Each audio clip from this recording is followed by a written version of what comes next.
네, 오늘 우리에게 주신 하나님 말씀은 빌립보서 1장 1절에서 11절까지의 말씀입니다. 빌립보서 1장 1절에서 11절까지의 말씀, 우리 한 절씩 교독하고 마지막은 함께 읽도록 하겠습니다.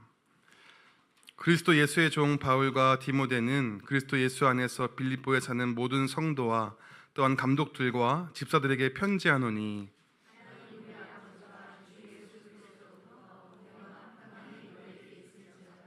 내가 너희를 생각할 때마다 나의 하나님께 감사하며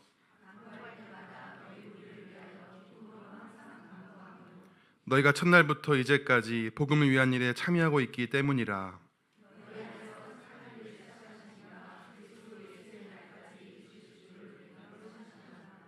내가 너희 무리를 위하여 이와 같이 생각하는 것이 마땅하니 이는 너희가 내 마음에 있음이며 나의 매임과 복음을 변명함과 확정하면 너희가 다 나와 함께 은혜에 참여한 자가 됨이라.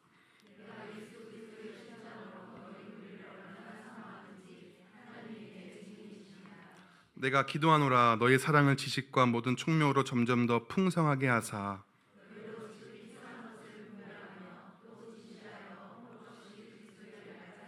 함께 읽겠습니다. 예수 그리스도로 말미암아 의의 열매가 가득하여 하나님의 영광과 찬송이 되기를 원하노라. 아멘. 오늘 이 말씀 가지고 그가 이루실 것이기에라는 제목으로 말씀 전하겠습니다.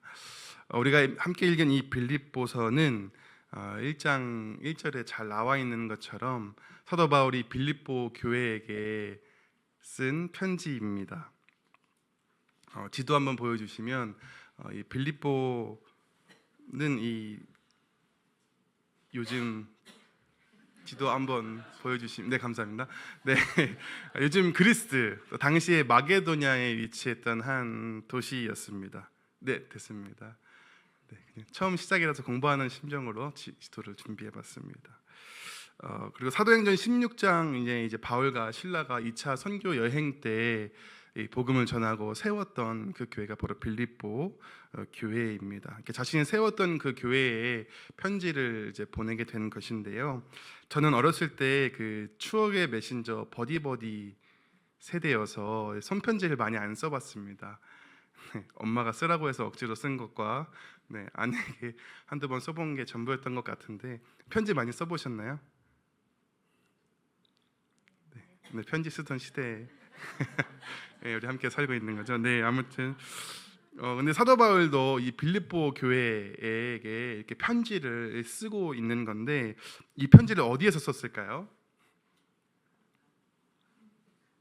감옥에서. 주일학교를 잘 나오신 것 같습니다. 감옥에서 썼으면 로마 감옥에서 썼을 것으로 생각하고 있는데요. 그래서 이것을 옥중서신이라고 합니다. 옥중서신, 그럼 이것도 아시나요? 네 개가 뭐죠? 에베소서, 뭐라고요? 에베소서, 골로새서, 우리가 읽은 빌립보서, 빌레몬서, 이렇게 네 개의 옥중서신입니다. 근데 아마도 이러한 배경을 모르고 이 빌립보서를 한번 쭉 읽어보시면 이게 감옥에서 쓴 편지라고는 상상하기가 좀 어려울 수 있습니다. 왜냐하면 이 빌립보서의 별명 중에 하나가 이 기쁨의 서신이라는 별명도 있거든요. 그만큼 감사와 기쁨이 좀 가득 차 있는, 이 복음이 잘 담겨 있는 그런 귀한 성경이기 때문에 이 감옥에서 갇혀서 그렇게 힘들 때 썼나 상상하기 어려울 것입니다. 아마도 저 같았으면 내가 감옥에서 얼마나 힘들게 생활하고 있는지 아냐, 기도 잘하고 있는 거 맞냐, 막 이렇게 구구절절히 내 얘기를 썼을 것 같은데, 사도 바울은 뭐라고 하냐면, 쭉 읽어보시면 잘 아시겠지만, 내가 너희를 생각할 때마다 감사한다. 그리고 우리 함께 주 안에서 항상 기뻐하자. 염려하지 말고 우리 하나님께 감사함으로 우리 함께 기도하자라고 권면하고 위로하고 있습니다. 사도 바울은 어떻게 이 옥중에서도 이러한 기쁨과 감사를 잃지 않고 오히려 그 빌립보 교회를 위로하고 격려할 수 있었을까요?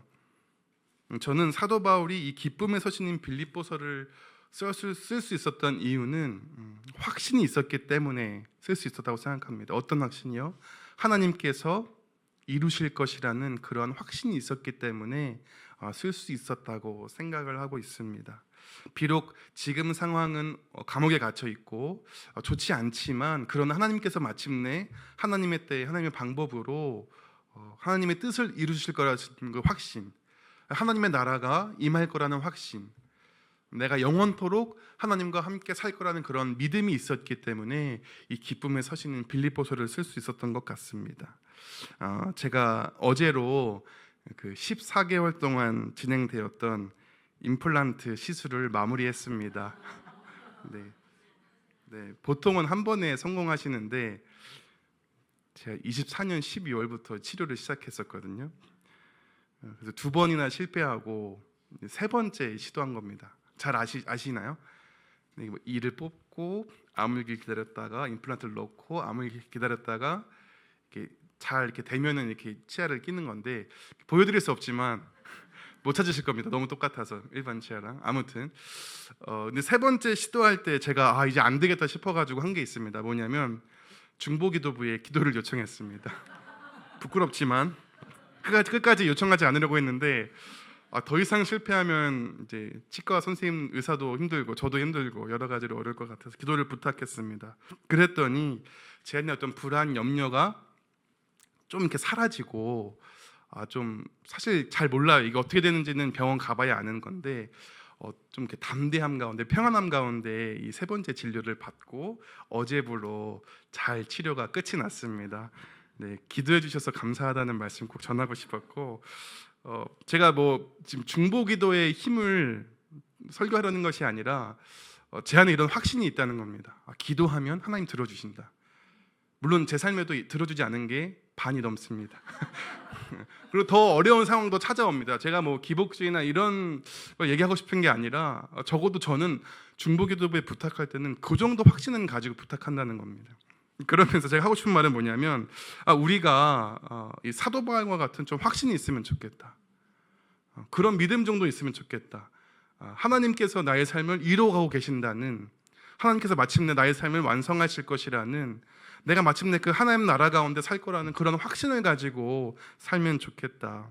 그래서 좀 우리의 사는 삶이 좀 기쁨도 있고 좀 평안도 있었으면 좋겠다. 이제 그런 생각을 했습니다. 우리 옆 사람 바라보면서 한번 인사했으면 좋겠습니다. 주님께서 이루실 것입니다. 네. 그렇게 주님께서 이루실 것을 믿음을 가지고 오늘 빌립보서의 편지를 이제 쓰고 있는데, 우리가 이 말씀을 통해서 함께 귀한 은혜를 나누고자 합니다. 우리 첫 번째로 주제 한번 같이 읽어볼 텐데요. 같이 읽겠습니다. 시작. 나는 예수 그리스도의 종입니다. 우리 1절 말씀 한 번 더 읽어보겠습니다. 시작.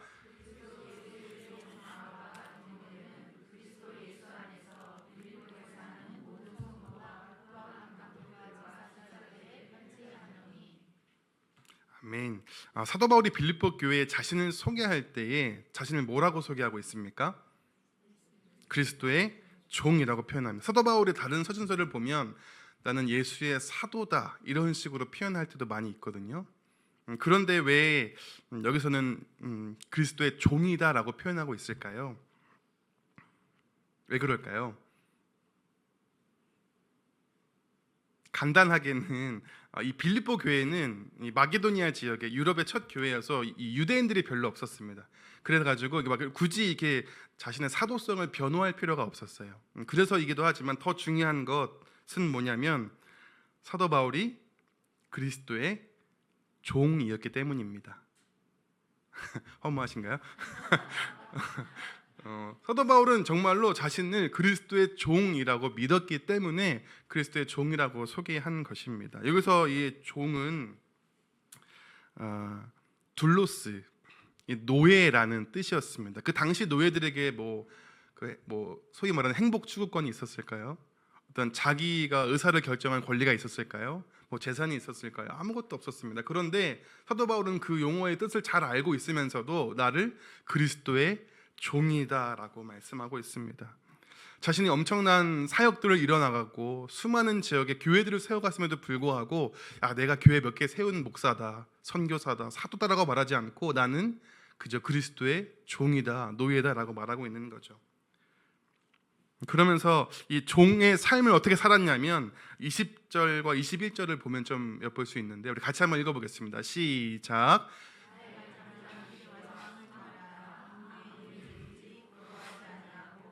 지금도 전과 같이 온전히 담대하여 살든지 죽든지 내 몸에서 그리스도가 존귀하게 되게 하려 하나니 이는 내게 사는 것이 그리스도니 죽는 것도 유익함이라. 아멘. 이것이 종의 삶의 모습인 거죠. 나는 감옥에서 풀려나는 거, 내가 살아나는 거, 그게 내 삶의 목표가 아니다. 내가 힘쓰고 싶은 것은, 내가 애쓰고 싶은 것은 내가 살든지 죽든지 나를 통해서 그리스도가 존귀하게 되는 것이다. 나의 삶을 통하여서 그리스도를 더 알릴 수 있다면, 많은 사람들이 예수님을 알 수 있다면 나의 삶은 어떻게 돼도 상관없다. 이것이 그리스도의 종의 모습, 그런 삶인 것입니다. 가끔씩 뉴스에 나오는 교회나 목사님들의 이야기를 보면 그리스도의 종이 아니라 이 주인의 정체성을 가지고, 말이 이상하죠. 그리스도의 주인의 정체성을 가지고 살아가는 모습을 볼 때가 있습니다. 말은 그렇지 않지만 삶을 보면 그리스도를 종으로 부려서 그리스도를 이용해서 자신의 배를 불리는 모습을 볼 수 있습니다. 마치 내가 열심히 목회하는 이유는 내가 배부르고 내가 안정되고 명예롭기 위해서 하는 거야 라고 말하는 것처럼, 그렇게 말하진 않지만 그런 걸 모습을 볼 때가 있습니다.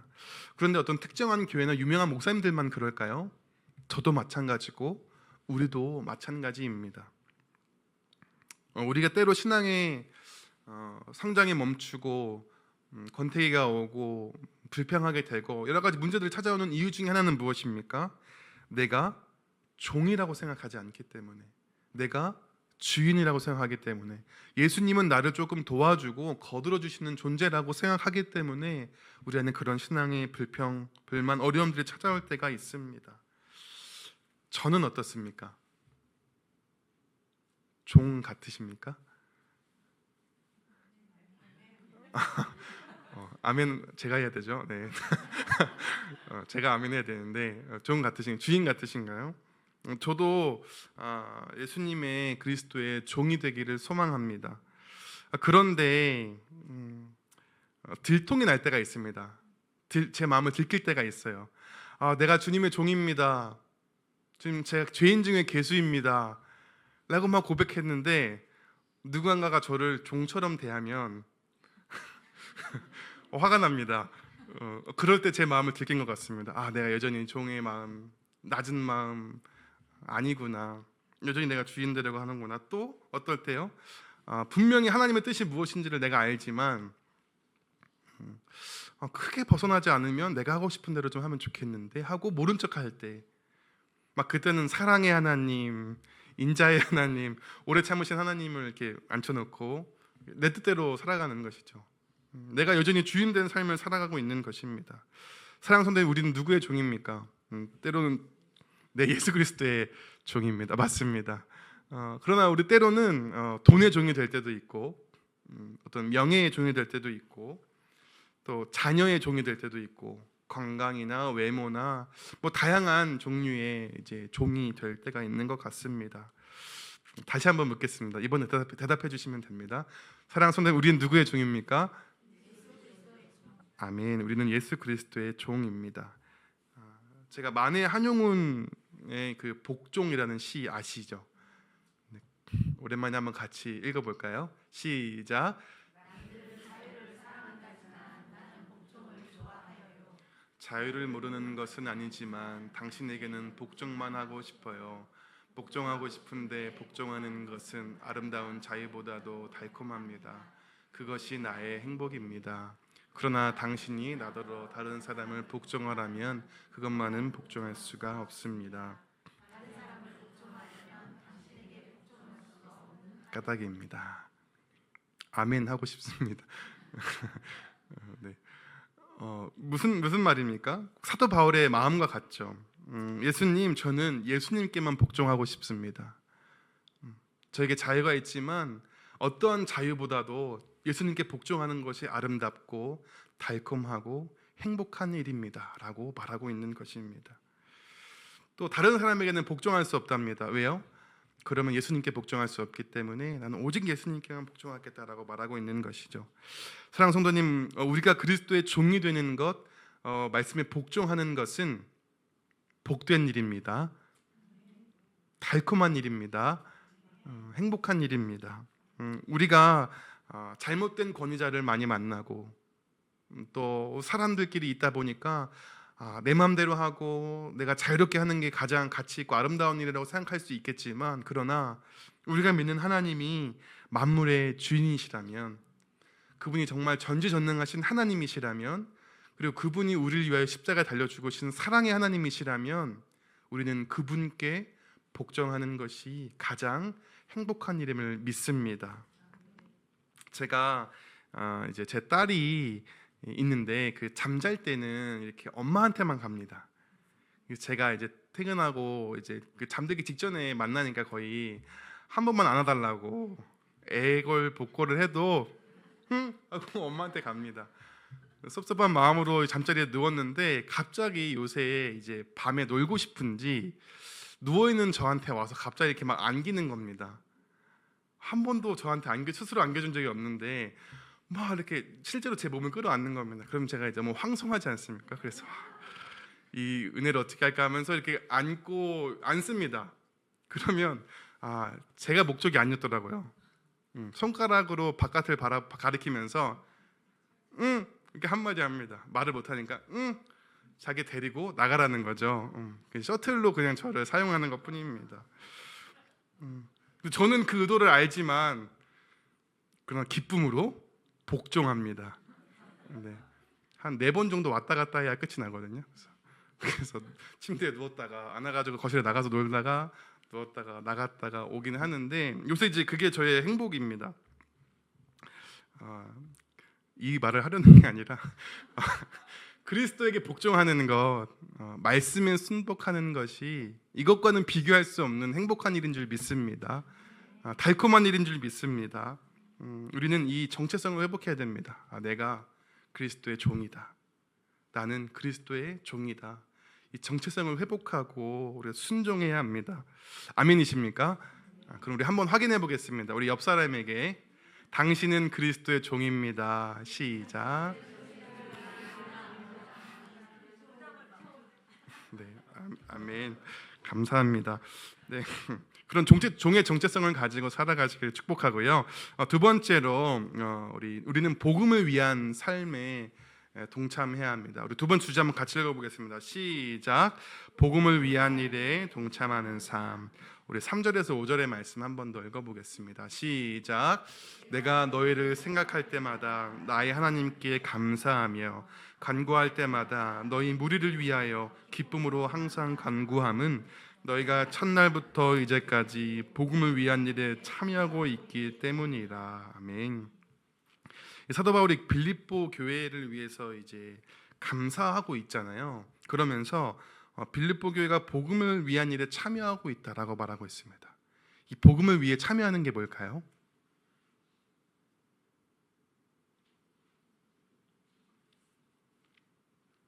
바울의 선교 사역에 후원하는 것입니다.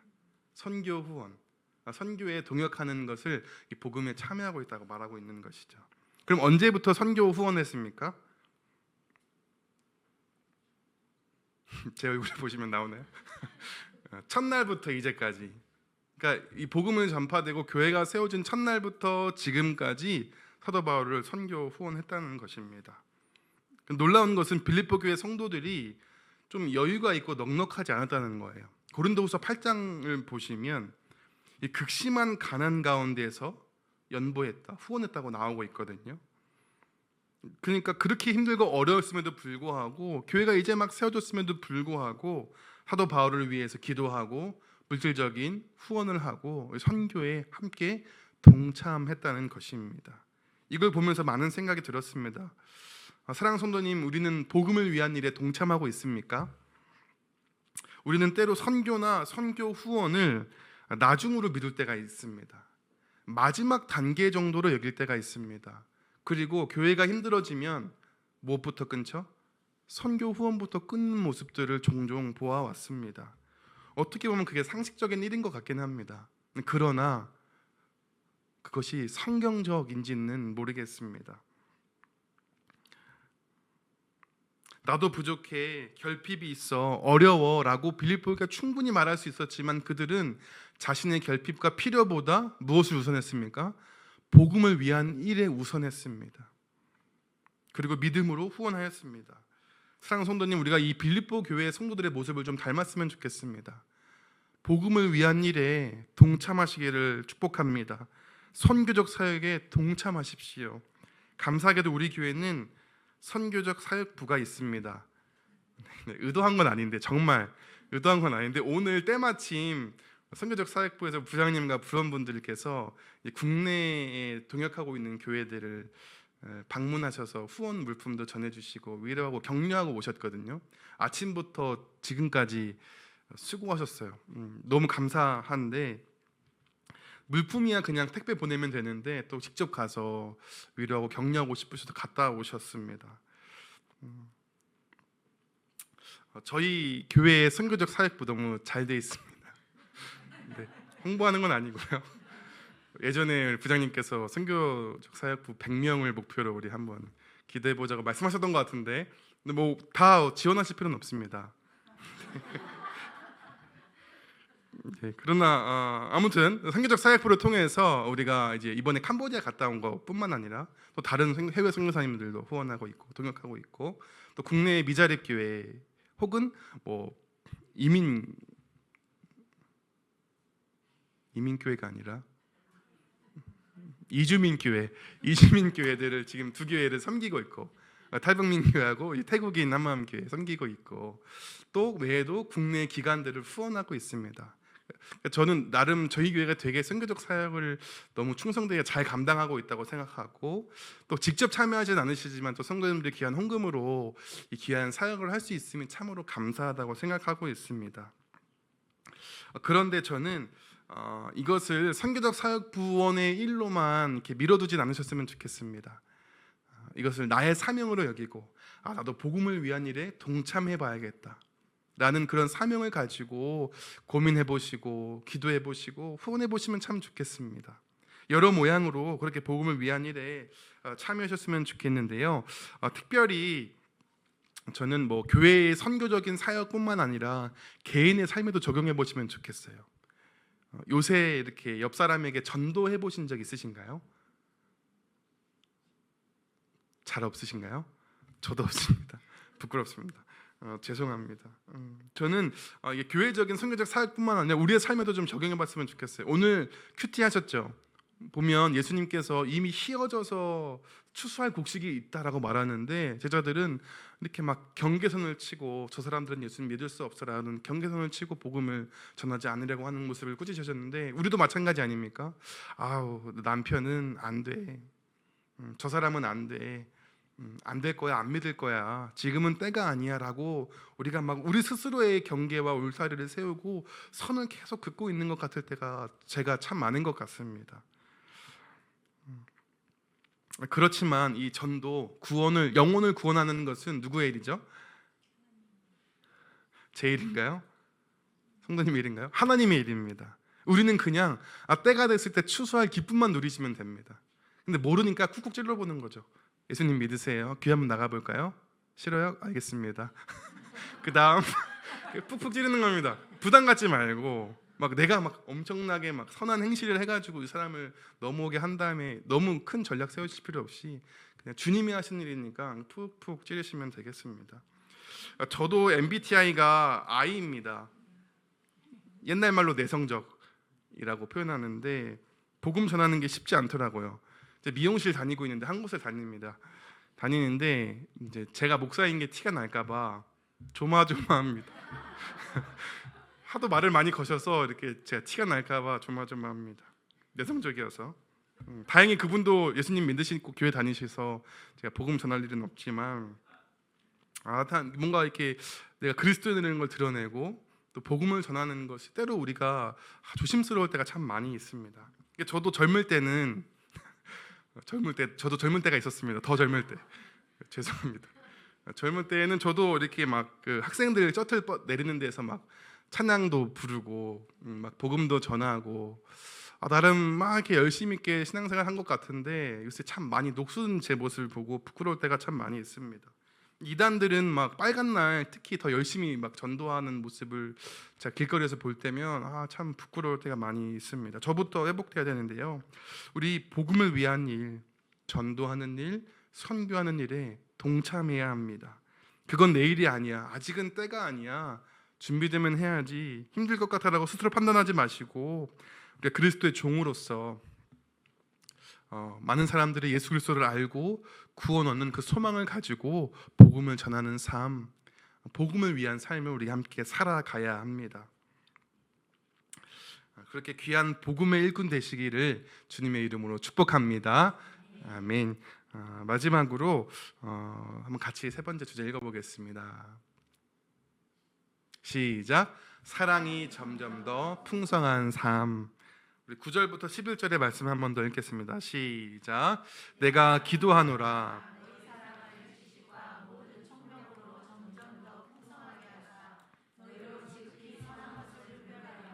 또 진실하여 허물 없이 그리스도의 날까지 이르고 예수 그리스도로 말미암아 하나님의 영광과 찬송이 되기를 원하노라. 아멘. 오늘 마지막으로 이 바울이 기도하고 있는데요. 빌립보 교회를 위해서 기도하는데 뭐라고 기도하죠? 너의 사랑을 점점 더 풍성하게 하사라고 기도하고 있습니다. 이 바울의 기도에서 우리는 우리 교회의 우리 신앙의 방향성을 확인할 수 있습니다. 보세요. 저는 그리스도의 종입니다라고 고백하고 막 교회에서 열심히 봉사하고 엄청나게 선교 사역에 많은 수고를 했습니다. 그런데 집에 가서 제 아내를 사랑하지 않는다면 제가 전한 복음은 무엇일까요? 제가 한 선교는 무엇이 되는 겁니까? 제가 어느 날 아내한테 정말 미안하지만 화를 내고 막 이렇게 짜증을 부릴 때가 있었습니다. 근데 그때 하나님께서 제 마음에 주셨던 마음, 그러니까 제가 깨달았던 거는 뭐냐면 교회에서는 성도님들에게 하고 싶은 말 다 하지도 못하면서 왜 집에 와서 아내한테 하고 싶은 말, 부리고 싶은 짜증을 내가 다 부리고 있을까? 너무 부끄럽고 창피함을 이제 저 혼자 느낄 때가 있었습니다. 제가 막 이렇게 멀리 있는 사람, 저기 있는 사람 사랑한다고 하면서 내 옆에 있는 사람 사랑하지 않는다면 저는 뭐 하는 사람이 되는 걸까요? 제가 또 우리 사무실에서 함께 동역하는 우리 목사님, 전사님을 사랑하지 못한다면 제가 전하는 복음이 어떤 의미가, 어떤 능력이 있을까요? 저는 목회하고 또 선교적 사역을 하면서 이제 요새 이것을 굉장히 주의하려고 노력하려고 합니다. 내가 되게 선교하고 복음 전하고 뭐 이렇게 하는 것 하면서 왜 내 옆에 있는 우리 목사님 전사님들을 사랑하지 못할까? 왜 그들의 관심을 가지지 못하고 기도하지 못할까? 내가 왜 내 아내, 내 가정에서 그 모습을 보이지 못할까? 굉장히 주의하며 조심하려고 하는데요. 사랑하는 분들, 우리 기도해야 합니다.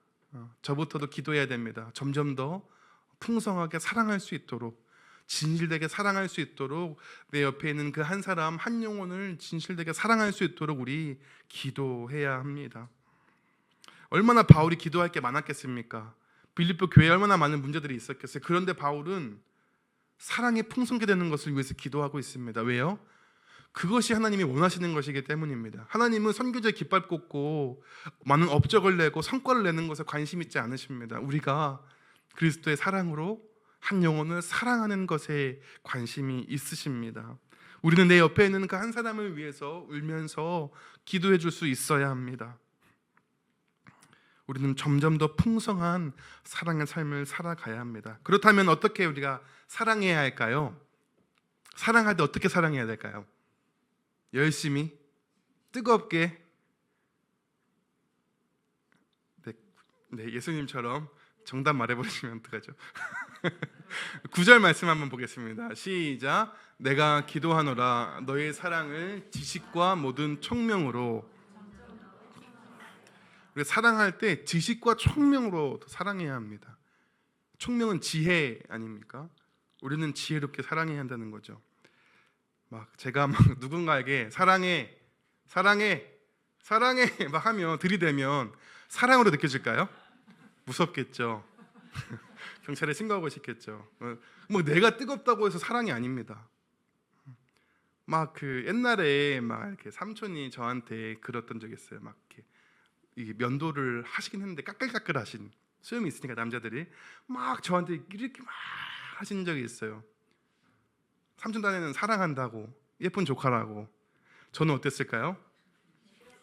진짜 진짜 싫었습니다. 지금도 기억이 날 정도로 아프고 일단 아프고 너무 싫었습니다. 그러니까 막 우리가 우리 원하는 대로 우리의 방식대로 우리의 생각대로 사랑하면 그게 사랑이 아닙니다. 사랑을 전달했을지는 모르겠지만 이 배송 실수 난 것처럼 오히려 폭력, 억압 막 이런 게 전달될 수밖에 없는 것이죠. 우리는 사랑할 때 열심도 중요하고 진심도 중요하지만 지혜롭게 사랑해야 합니다. 우리가 결혼해서 신혼 때 왜 이렇게 많이 싸울까요? 사랑할 지식과 지혜가 부족하기 때문입니다. 뭐 뜨겁게 결혼해가지고 사랑하면 될 줄 알았는데 정말 나에 대해서도 몰랐고 상대방에 대해서도 몰랐고 이것을 어떻게 표현해야 되는지도 모르는 지혜가 없었기 때문에 참 많이 싸웠던 것 같습니다.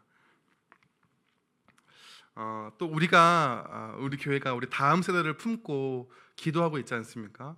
우리의 젊은 세대, 우리의 다음 세대를 사랑할 때 어떻게 사랑해야 될까요? 지식과 지혜를 가지고 사랑해야 합니다. 라떼는 하면서 사랑하면 도망간다고 합니다.